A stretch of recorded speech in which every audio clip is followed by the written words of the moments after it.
Live चालू करते, लावताना नाही. नमस्कार, मी स्वप्नाली. तुम्ही बघत आहात आपले बदलापूर. आपण बघितलं गेल्या 2 वर्षांपूर्वी बदलापूर शहरामध्ये चिमुकलीचं प्रकरण झालं होतं आणि त्यानंतर अनेक जण रस्त्यावर उतरले होते कुठेतरी त्या चिमुकलीला न्याय मिळवून देण्यासाठी. संबंधित जो काही आरोपी होता त्याच्यावर देखील कारवाई झाली. मात्र त्यानंतर आपण जर बघितलं तर या संदर्भात अनेक जणांवरती गुन्हे दाखल झाले आणि हे गुन्हे अद्यापही मागे घेतलेले नाहीये. अनेक जणांना अनेक कामांमध्ये अडचणी येत आहेत. या संदर्भात आज बदलापूर शहरातले अनेक नागरिक ज्यांच्यावरती हे गुन्हे दाखल झाले होते ते आज एकवटलेले आपल्याला पाहायला मिळत आहेत आणि कुठेतरी अद्यापही न्याय मिळणार नाही का? जे काही प्रकरण घडलं होतं त्यानंतर जे काही गुन्हे दाखल झाले होते ते गुन्हे अखेर कधी मागे घेतले जातील या संदर्भात आज ही चर्चा जी आहे ती केली जाणार आहे.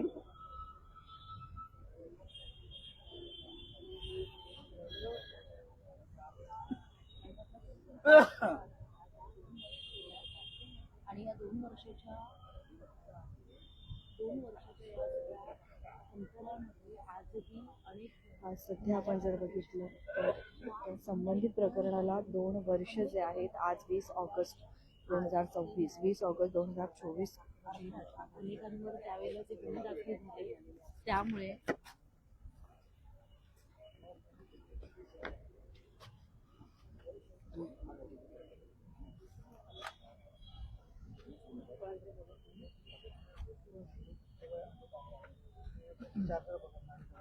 खरं तर 20 ऑगस्ट आजची तारीख 2 वर्षांपूर्वी आंदोलन झालं होतं शहरात. चिमुकल्यांना न्याय मिळावा यासाठी खरं तर तुम्ही आपण सगळेच रस्त्यावर उतरलो होतो. आज आंदोलनकर्त्यांवरती अद्याप आज पण गुन्हे दाखल आहेत. काय खरं तर आजचा दिवस हा आपल्या मानव जातीला आणि आपल्या बदलापूरकरांच्या प्रत्येकाच्या स्मरणात राहील आणि अतिशय काळीमा फासणारा आजचा हा दिवस होता. आणि 2 वर्ष आधी चिमुकलीवरती जे अत्याचार झाले आणि आपण सगळेच बदलापूरकर ह्या गोष्टीने अतिशय संताप व्यक्त केला. आपण प्रत्येक जण ऐकून आपल्याला त्रागा होत होता. आपण सगळेच खवळलेलो आणि कुठेतरी उत्स्फूर्तपणे प्रत्येक बदलापूरकर एक बदलापूरकरचा एक नागरिक, एक आई, एक वडील, एक भाऊ म्हणून आपण सगळेच या आंदोलनामध्ये एकत्रित उतरलो होतो. हे आंदोलन झालं आणि त्याच्यानंतर अनेकांवरती गुन्हे दाखल झाले, अनेकांवरती रेल्वेचे गुन्हे दाखल झाले आणि त्यानंतर त्या नराधमाचा एन्काउंटर झाला. त्याला जी शिक्षा अपेक्षित होती ती त्याला भेटली आणि कुठेतरी ही केस मिटली. पण ज्या आंदोलनकर्त्यांवरती हे गुन्हे दाखल होते ते अद्यापही ते गुन्हे दाखलच आहेत. आणि ह्याचा सर्वात जास्त त्रास मी म्हणेन ज्यांच्यावरती रेल्वेचे गुन्हे आहेत त्यांना होतोय. कारण त्यांना सतत कोर्टामध्ये हजेरी द्यायला जातोय. आज कितीतरी तरुण पिढी आहे की जी उत्स्फूर्तपणे त्या आंदोलनात उतरली होती आणि त्यांचा अधिकार समजून संविधानाने आपल्याला दिलेला एक अधिकार की जे काही चुकीचं घडलंय त्या अन्यायाविरुद्ध आपण सर्व एकत्रित उभं राहिलेलो. पण त्यांनी जेव्हा ह्यासाठी आवाज उठवला तर त्याच्या बदल्यात त्यांच्यावरती गुन्हे दाखल केले गेले. आज त्या नराधमाला शिक्षा देऊन 2 वर्ष झाली. पण ह्यांचा त्रास किंवा ह्या आंदोलनकर्त्यांचा आमचा सर्वांचा त्रास काही अजून संपलेला नाहीये. अजूनही वारंवार कोर्टामध्ये फेऱ्या माराव्या लागतात आणि कितीतरी तरुण असे आहेत की त्याच्यामुळे त्यांचे जॉब्स आहेत, त्यांचं एज्युकेशन आहे, पण कुठेतरी त्यांच्यावरती हा क्रिमिनल केस पडलेली आहे. त्यांच्या करिअरमध्ये अडथळे येत आहेत आणि ह्या सगळ्यासाठी आता हे कुठेतरी ना एक स्टॅग्नंट होऊन मला वाटतं बदलापूरकर सगळेच विसरलेले आहेत की ह्यांच्यावरती गुन्हे आहेत आणि आता त्याचं पुढे आपण काय केलं पाहिजे. म्हणून आज आम्ही ठरवलं की आज आपण सगळ्यांनीच एकत्रित भेटून याच्यातून आपण काहीतरी एक मार्ग, कारण जे झालं घडलं ते सगळं गोष्टी होऊन आता पुढे काय, कारण जे सफर करतायत ते अजूनही सफर करतायत आणि अजून किती टाइम करणार आहेत. शेवटी त्यांचंही करिअर आहे. या दादाला पण आता आम्ही तेच बोलत होतो, त्याला MPSCची परीक्षा द्यायची पण त्याच्यावरती गुन्हा आहे. काय करेल तो पुढे? त्याचं पण करिअर ऑलमोस्ट एक एज निघून गेल्यानंतर त्याला ते एक्झामही देता येणार नाही. असे अनेक जण आहेत नोकरी सोडून त्यांना हाफ डे घेऊन कोर्टामध्ये हजर राहावं लागतं, सुट्ट्या घेऊन हजर राहावं लागतं. म्हणजे जस्ट की त्यांनी आवाज उठवला म्हणून त्याची शिक्षा ते अजूनही भोगताय. एवढंच जर हे असंच कंटिन्यू राहील ना तर मग लोक ह्याच्या पुढे 10 वेळा विचार करतील कुठल्याही गोष्टीमध्ये जाण्यासाठी किंवा आंदोलनासाठी उभं राहण्यासाठी. त्यामुळे आम्ही सर्वांनीच आता एकत्रित असं ठरवलंय की आपण आपल्या परीने जसं जमेल तसं वरती आपले जे मंत्री आहेत किंवा जे रेल्वे मंत्री आहेत यांची भेट घेऊन वरती सेंट्रलमध्ये आपण हा प्रयत्न करायचा की हे गुन्हे स्पेशली हे रेल्वेचे गुन्हे हे लवकरात लवकर कसे आपल्याला काढता येतील किंवा त्याच्यातून काय आपल्याला एक पर्याय काढता येईल यासाठी आम्ही आता पाठपुरावा करणार आहोत. कारण कुठेतरी आता ना असं वाटलं होतं की आता थांबेल आणि आता ह्याच्यातून सोल्युशन निघेल, पण ते काही होताना दिसत नाहीये. सगळ्यांनाच या गोष्टीचा विसर पडलेला आहे, जो तो आपल्या कामांमध्ये व्यस्त झालेला आहे. त्याच्यामुळे आता कुठेतरी सगळ्यांची मेमरी थोडी हे करण्याची गरज आहे आणि पाठपुराव्याशिवाय या गोष्टी शक्यही होणार नाही.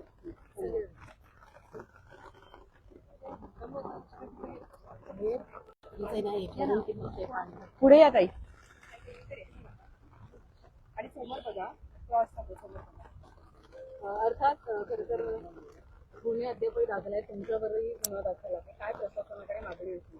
खरं पाहायला गेलं तर बदलापूरकर त्यावेळेला जी घटना घडली त्याच्यानंतर जे आंदोलन झालं त्या पद्धतीने बदलापूरकर रस्त्यावर उतरले. त्यामुळे संपूर्ण महाराष्ट्रामध्ये भारतामध्ये आपण म्हणू शकतो की एक महाराष्ट्रात तरी सध्या एक शिक्षण विभागाला एक नियमावली लागू झाली आणि खरोखर खूप चांगली गोष्ट आहे. परंतु त्याचबरोबर आपली जी काही तरुण मुलं आहेत जी मोठ्या प्रमाणावरती रेल्वे ट्रॅकमध्ये उतरली होती, 10 तास गाड्या बंद राहिलेल्या म्हणजे ट्रेन बंद राहिलेल्या, त्यानंतर जे काही मुलांना सर्व त्या प्रोसेसमधून जावं लागले किंवा कोर्ट कचेऱ्या चालू झाल्यात, UPSC MPSCच्या एक्झाम असतील की अगदी तुम्हाला आरटीओचं जरी आरटीओमध्ये जरी जायचं असेल आणि तुम्हाला तुमचं परमिट काढायचं असेल तरी सुद्धा आता लोकांना म्हणजे मुलांना प्रॉब्लेम आला लागलाय. त्यामुळे माझी सरकारला जरी मी सत्तेत असली तरी सुद्धा आज प्रियंकाताई आमच्या बरोबर आहेत.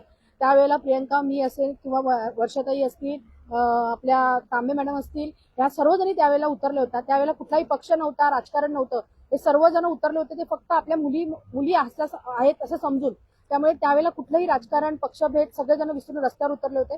आज प्रियंकाताई उपनगराध्यक्ष आहेत आणि त्या आजही आमच्या बरोबर आहेत. ही खूप चांगली गोष्ट आहे आणि मी प्रियंकाताई असतील किंवा आपले इतर आमदार खासदार किंवा ह्या सर्वांना मी सांगेन की आता तरी तुम्ही ह्या गोष्टीकडे लक्ष द्या. आपली तरुण मुलं जे आहेत त्यांना आता नोकऱ्या मिळायचे प्रॉब्लेम आले लागलेत, त्यांना पासपोर्टसाठी प्रॉब्लेम आले लागलेत. त्यामुळे ह्या सर्व केसेसमधून त्या मुलांना बाहेर काढण्यासाठी तुम्ही प्रयत्न करावेत आणि लवकरात लवकर ह्या सर्व केस ज्या आहेत त्या केसमधून मुलं बाहेर पडावीत, एवढीच मी आपल्याला आता ह्या प्रसंगी सांगतो. मॅडम, ज्या शाळेमध्ये हा प्रकार घडला आणि त्या शाळेतल्या व्यवस्थापकांवर गुन्हा दाखल करण्यात आला पण आज पुन्हा ते त्याच समितीवर त्याच संस्थेवर आहेत. मात्र जे सर्वसामान्य आहेत त्यांच्यावरती आजही गुन्हे आहेत, त्यांना आजही नोकऱ्या मिळताना अडचणी होत आहेत, त्यांना बाहेर परदेश प्रवास करता येत नाहीयेत, पासपोर्ट मिळत नाहीयेत. हा कुठेतरी सरकारकडून कुठेतरी या पद्धतीनं व्यवस्थित कारवाई झाली नाहीये किंवा कुठेतरी शाळा व्यवस्थापनाला कुठेतरी पाठीशी घालण्याचा प्रयत्न होतो असं वाटत नाही का? खरं पाहायला गेलं तर ज्या वेळेला तुषार आपटेंची नियुक्ती त्या पदावरती झाली, आम्हाला जेव्हा ते समजलं त्यावेळेला राणी जवळेकर असेल, मी आहे, अर्चना सरोडकर आहे किंवा त्या आंदोलनामध्ये मी आता जी नावं घेतली त्या सर्वजणी आम्ही आदर्श शाळेमध्ये गेलो होतो आणि आम्ही आमच्या पद्धतीने आम्ही पत्रव्यवहार सुद्धा केला. परंतु दुर्दैवाची गोष्ट ही आहे की अक्षय शिंदेचा म्हणजे तो शिंदे आहे म्हणून त्याचा इन्काउंटर होऊ शकतो आणि हे आपटे आहेत म्हणून त्यांना त्या पदावरून त्यांची हकालपट्टी होऊ शकत नाही. आणि सर्वात महत्वाची गोष्ट म्हणजे पुढच्या 2 दिवसामध्ये मी अजून एक मुद्दा आणणार आहे, ह्याच विषयाशी संबंधित आहे. तो विषय आदर्श शाळेमध्ये तुषार आपटे ह्या व्यक्ती ते जे आहेत त्यांना सचिव पदावरून काढलं, परंतु त्यांना सदस्य ठेवलंय. म्हणून मी म्हणाली की अक्षय शिंदेचा म्हणजे शिंदे नाव आहे म्हणून त्याचा इन्काउंटर झाला आणि हे आपटे आहेत म्हणून हे आजही त्या पदावरती आहेत. ही खूप दुर्दैवाची गोष्ट आहे आणि आम्ही आजही त्या शाळेतल्या संचालक ज्या आहेत त्या मंडळाला मी विनंती करीन की तुम्ही लवकरात लवकर तुषार आपटे जे आहेत ते सदस्य जरी असले तरी सुद्धा आजही बदलापूरमध्ये आदर्श शाळेच्या संबंधित लोक आजही नाराज आहेत आणि नाराजीचा सूर बघायला मिळतोय. तुम्ही लोकांचा अंत बघू नका. तुषार आपटेंना सदस्यत्व पदावर जरी तुम्ही ठेवलेलं असलं तरी सुद्धा त्यांच्या संदर्भात नाराजीचा सूर जो आहे हा कायम आहे. त्यामुळे आदर्श शाळेला मी आजही सांगेन की तुम्ही तुषार आपटे ह्या व्यक्तीला आम्ही जो पत्रव्यवहार केला त्याच्यामध्ये त्यांनी एक उत्तर दिलेलं आहे, ते उत्तर मी 2 दिवसात तुमच्या सर्वांच्या समोर आणेन. खूप दुर्दैवाची गोष्ट आहे की एवढं निढावलेलं म्हणजे तुम्हाला नक्की पाठिंबा तरी कोणाचा आहे आणि जर तुषार आपटे सारखी व्यक्ती सचिव पदावरून जाते आणि सदस्य पदावरती आम्ही त्यांना काढू शकत नाही का, तर ते बिनविरोध निवडून आलेत. मॅडम, त्याच पदाच्या तुम्ही ज्या पत्रासंदर्भात बोलताय त्याचा उल्लेख आजच मला असं वाटतं झाला पाहिजे की ते प्रकरण जे आहे ते शाळा व्यवस्थापकांकडून सांगितलं जातंय की ते कथित प्रकरण आहे, कथित लैंगिक अत्याचार आहे. तो कथित लैंगिक अत्याचार होता का? एवढं सगळं जे आंदोलन झालं होतं ते फक्त कथित लैंगिक अत्याचारासंदर्भात झालं होतं? मी म्हणून मगाशी म्हणाली की जो पत्रव्यवहार आम्ही केला होता त्या पत्रामध्ये आम्हाला जे उत्तर मिळालं आणि ते खूप दुर्दैवाची गोष्ट आहे. खरं पाहायला गेलं तर तो पत्रव्यवहार केला होता राणी जवळकरांनी. आज राणी जवळकर इथे नाहीयेत, परंतु मी हा विषय 1-2 दिवसांनी घेणार होती. आता विषय निघालाच आहे, तर मी ते पत्र तुम्हाला वाचून दाखवते. आदर्श शाळेने जे पत्र दिलेलं आहे आम्हाला, त्यामध्ये असं म्हटलेलं आहे, राणी जवळकर ह्या प्रकरणासाठी उपोषणाला बसणार होत्या आणि त्यात त्यांनी आदर्श शाळेने त्यांना जे उत्तर दिलंय ते उत्तर असं आहे, वर नमूद पत्रव्यवहाराच्या अनुषंगाने आदर्श विद्याप्रसारक संस्थेचे विश्वस्त मंडळ संस्थेच्या घटना व इतर कायदेशीर बाबींचा अभ्यास करून संबंधित तज्ज्ञांचा सल्ला घेऊन या निष्कर्षाप्रत आलेले आहेत की संबंधित 2 संचालकांविरोधात दाखल झालेला गुन्हा म्हणजे तुषार आपटे आणि उदय कोतवाल गुन्हा त्यांनी कथित, म्हणजे खूप दुर्दैवाची गोष्ट आहे, त्यांनी जो उल्लेख केलेला आहे तो कथित म्हणून केलेला आहे. म्हणजे त्यांना नक्की काय म्हणायचंय, ही घटना घडली आहे की नाही. कथित लैंगिक अत्याचाराची कथितरित्या माहिती मिळूनही पोलिसांना त्याबाबत अवगत केले नसल्याबाबत दाखल झाला आहे. म्हणजे त्यांनी पोलिसांना कळवलं नाही म्हणून त्यांच्यावरती गुन्हा दाखल झाला असं त्यांनी इथे म्हटलंय. व सदर प्रकरण न्यायप्रविष्ट असून आज पावती सदर संचालकांविरुद्ध गुन्हा सिद्ध झालेला नाही. म्हणजे जर इन्काउंटर होतो, म्हणजे आता आपल्या मराठी भाषेत बोलायला गेलं तर खून किंवा मर्डर, इन्काउंटर म्हणजे खून किंवा मर्डर जर होतो, एखाद्या माणसाचा जीव जातो आणि जर आदर्श शाळा अशा प्रकारे म्हणत असेल की गुन्हा सिद्ध झालेला नाही, जेव्हा की ओळख परेड झाली होती. आता ह्या प्रकरणामध्ये खूप अजून बोलण्यासारखं आहे. मुलींनी म्हणजे ती ओळख त्या अक्षय शिंदेची केलेली होती, ओळख परेड झालेली होती आणि त्याचबरोबर आरोपी जे आहे, जो अक्षय शिंदे आहे, त्याने स्वतः गुन्हा कबूल केलेला. इन्काउंटर झाला म्हणजे त्याचा खून झाला, मर्डर झाली किंवा त्याच्या बाबतीत काय घडलं हा विषय नंतरचा किंवा त्याच्यानंतर जे झालेलं राजकारण आहे हे खूप वेगळं आहे. त्याच्यामध्ये त्यांनी असं म्हटलेलं आहे, गुन्हा सिद्ध झालेला नाही, त्यामुळे संस्थेच्या घटनेनुसार ते संचालक अथवा विश्वस्त म्हणून अपात्र ठरत नाहीत. तसेच निवडणुकीमध्ये संस्थेच्या सर्व सभासदांनी त्या दोन्ही संचालकांसकट सर्वच्या सर्व 11 संचालकांना बिनविरोध निवडून दिलेले असल्याने त्यांचा राजीनामा मागण्याबाबत संस्थेच्या घटनेत कोणतीही तरतूद नाही. ही खूप दुर्दैवाची गोष्ट आहे.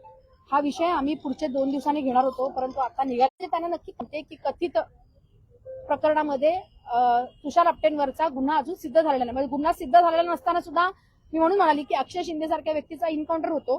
कोर्टाने त्यांना सह आरोपी म्हणून घोषित केलं होतं कोर्टाने. आमचा मुद्दाच तो आहे की जर कोर्टाने त्यांना सह आरोपी ठरवलेलं असेल, कोणाला, संचालक मंडळामध्ये जे आहेत त्यांना, असं असताना ह्यांना पदावरून काढताना ह्यांनी जे पत्र दिलंय ते पत्रच खूप, म्हणजे ते वाचल्यानंतर त्याच्यात काय फोड करायची किंवा ते कशा प्रकारे वाचायचा हा मूळ मुद्दा आता आमच्याकडे राहिलाय. कथित म्हणजे नक्की काय, घटना घडली आहे किंवा नाही. आणि जर घटना घडलेली नसेल, आपण एक पकडून चालू, जर आरोपीने जर आरोप सिद्ध म्हणजे गुन्हा कबूल केलेला आहे, मुलींनी ओळख परेडमध्ये स्वतः सांगितलेलं आहे की ह्या अक्षय दादा, म्हणजे ह्या दादाच्या हातात काठी होते आणि हा मला धाक दाखवून, म्हणजे तुम्हाला सर्वांना ते प्रकरण माहितीये म्हणून मी सांगते. आणि जर मुली ओळख परेडमध्ये सांगतायत आणि आदर्श शाळा आता जर असं म्हणत असेल, मग मला तेच म्हणायचंय की अक्षय शिंदे आहे म्हणून त्याचा इन्काउंटर होतो आणि ह्या आपटे आहे म्हणून नुसतं त्या सदस्यत्व पदावरून त्याला काढण्यासाठी हे लोक तयार नाहीयेत. ही खूप दुर्दैवाची गोष्ट आहे. मुख्य आरोपीचा एन्काउंटर झाल्यामुळे कुठेतरी या प्रकरणाला वेगळं वळण देण्याचा प्रयत्न सुरू आहे का? नक्कीच वाटतं. नक्कीच. त्याच्यामुळेच तर आज मला काय म्हणायचंय की जर अक्षय शिंदेचा इन्काउंटर झाल्यानंतर त्याच्या आई वडिलांनी ती केस मागे घेतली, बरोबर, त्याच्यानंतर ज्या पोलिसांनी त्यांचा इन्काउंटर केला त्या पोलिसांच्या बाबतीत सुद्धा निर्णय झालेला आहे. मग जर आरोपी गेलेला आहे, पोलिसांच्या बाबतीतचा निर्णय सुद्धा झालेला आहे, फिर्यादी म्हणजे त्याच्या आई वडिलांनी जी केस मागे घेतलेली आहे, एवढं सर्व असताना आम्ही बदलापूरकर, जेव्हा आमची जी तरुण मुलं जी रस्त्यावर उतरली होती, रेल्वे ट्रॅकमध्ये उतरली होती, त्यांच्यावरचे गुन्हे मागे घ्यायला ह्यांना काय हरकत आहे. आमचा मूळ मुद्दाच तो आहे, जर प्रकरण सर्व संपलेलं आहे तुमच्याकडनं किंवा सरकारने त्याच्यानंतर जे काही राजकारण करून ते संपवलेलं आहे, ज्या पद्धतीने संपवलेलं आहे, ही खूप दुर्दैवाची गोष्ट आहे. कारण न्यायप्रविष्ट प्रकरण असताना हे सर्व झालंय. मला एवढंच म्हणायचंय की बाबांनो, आता तरी आमच्या ह्या तरुण मुलांवरती जे गुन्हे दाखल झालेले आहेत, त्यांना कुठे जॉबसाठी प्रॉब्लेम होतोय, युपीएमसीच्या एक्झामसाठी प्रॉब्लेम होतोय किंवा साधं परमिट करायचं असेल तरी सुद्धा प्रॉब्लेम होतोय, तर आता हे गुन्हे तुम्ही मागे घ्या, एवढीच आमची विनंती. या तुम्ही पुढे.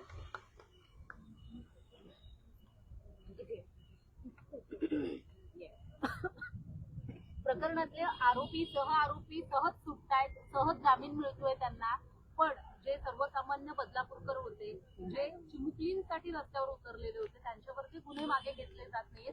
कुठेतरी अशा भविष्यात अशा आंदोलनात सर्वसामान्यांनी सहभागी होऊ नये यासाठी ही कुठेतरी भीती सरकारकडून घातली जाते असं वाटतंय का? हो, नक्कीच असंच प्रकरण आहे. या एकंदरीत बघताय आता तुम्ही, आपल्या देशामध्ये काय ती अराजकता माजते. की कुठल्याही गंभीर विषयावर आपण चर्चा करायला गेलो तर आपल्याला कुठलं तरी एखादं नाव मिळतंय. पण आज मला या बदलापूरकर आणि बदलापूर जनतेचा खरंच खूप अभिमान वाटतो. आमच्या संगीताताई असतील, आमच्या प्रियंकाताई असतील, वर्षाताई असतील, तांबेताई असतील किंवा अजून आमचे जे काही सहकारी होते, हे भलेही कुठल्याही वेगवेगळ्या पक्षांमध्ये असू द्या किंवा राजकीय पक्षांमध्ये असू द्या किंवा जे आत्ता सध्या सत्तेवर असलेल्या पक्षांमध्ये असू द्या, पण असे जे मूळ मुद्दे आहेत त्या मूळ मुद्द्याच्या वेळी हे सर्वजण बाकी सगळा पक्ष आणि सगळ्या गोष्टी विसरून आज इथे येऊन थांबलेले आहेत. का तर आमच्यासारखे जे विद्यार्थी होते किंवा आमच्यासारखे जी काही साधारण जनता आहे ती जेव्हा रस्त्यावर हा आवाज आमचा जो होता तो बुलंद करण्यासाठी आज हे आमच्या मागे उभे आहे. प्रकरण असं होतं की आता प्रकरण संपूर्ण न्यायप्रविष्ट जरी असलं तरी आरोपी जो होता त्या आरोपीला फाशी झालेली आहे. म्हणजे तेच त्याचा एन्काउंटर झालेला आहे. त्याचा एन्काउंटर झालेला आहे. आणि त्याच्यानंतर त्याच्या घरातील जे आरोपीच्या घरातील जे त्याचे पालक होते त्यांनी ही केस पुढे लढवण्यासाठी ते इच्छुकच नाहीयेत, त्यांनी सरळ सांगितलेलं आहे. आणि तरी सुद्धा गेली 2 वर्ष झाले आमच्या बरोबर जे असलेले बदलापूरमधील सर्व आमच्या भगिनी आहेत, आमचे बांधव आहेत, आमचे विद्यार्थी आहेत, यांच्यावर गंभीर प्रकारचे गुन्हे, रेल्वे सारखे गंभीर प्रकारचे गुन्हे आमच्यावर दाखल झालेले आहेत. आमच्यातीलच काही विद्यार्थी जे आहेत ते काही परीक्षा देत आहेत, काही जण जॉबसाठी कुठे मोठ्या कंपन्यांमध्ये अप्लाय करत आहेत, कोणाला घर घ्यायचं म्हणजे रेंटवर राहायचं आहे त्यांना एनओसी हव्या आहेत तर त्यांना सुद्धा एनओसी मिळत नाही आहेत. तर याचाच अर्थ असा आहे की या ज्या सरकारला आणि प्रशासनाला असं वाटतं की तुम्ही कुठलाही गुन्हा अगर जर घडत असेल तर तुम्ही डोळे बंद करून निमूटपणे आपापल्या घरामध्ये बसून राहा, त्याचं पुढचं काय करायचं ते आम्ही ठरवू, पण तुम्हाला ह्याच्या विरुद्ध आवाज उठवण्याचा कुठलाही एक अधिकार नाहीये. हे असं स्पष्ट दिसून येतंय. तरी सुद्धा मी या सरकारला, या प्रशासनाला, आमच्या इथे जे काय जमलेले सर्व जे विद्यार्थी असतील, पालक असतील किंवा आमच्या ज्या भगिनी असतील यांच्या मार्फत एकच मी त्यांना एक विचारतोय की आम्ही आवाज उठवणं, ज्या काही बलात्कारासारख्या गंभीर गुन्ह्याबद्दल आम्ही आवाज उठवणं, शिक्षणासारख्या गंभीर विषयावर आम्ही आवाज उठवणं जर चूक असेल तर ही चुकी वारंवार ही बदलापूरची जनता आणि आमच्या हे पाठीशी उभे असलेले आमचे जे काय प्रतिनिधी आहेत हे नक्कीच करतील.